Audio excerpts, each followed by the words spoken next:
big concept today is funneling and how this affects your throwing, because it really, really does affect throwing, especially with young, fast pitch softball players. So here's what funneling is. So when you scoop up a ground ball, shown right here, the next step should be, and this is for ground balls when you're square to your target or when you're fielding it in the center of you, it should be bringing it to your center right here. And so you see this with softball players at a high level, and this is a Division I player here. You see it with baseball players at a high level. And bringing the ball to their center is something that's extremely common for really, really good players. They all do this. They all do it. But for young softball players, they routinely do not do this, and they grab the ball right out of their glove, and they immediately go into their throwing motion without bringing it to the center of their body.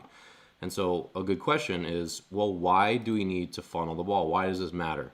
And so my example here is a football quarterback.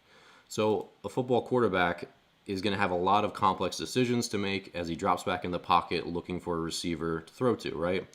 And while he's doing that, he's going to keep the ball at his center the whole time.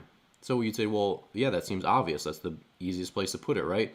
Exactly, it is, because when he is ready to throw, because he's not going to know which receiver is going to be open, when he is ready to throw, no matter what direction he's going to throw the ball, it's going to start from the same place every time. So his throwing mechanics are going to be consistent. And so you see the same thing with infielders.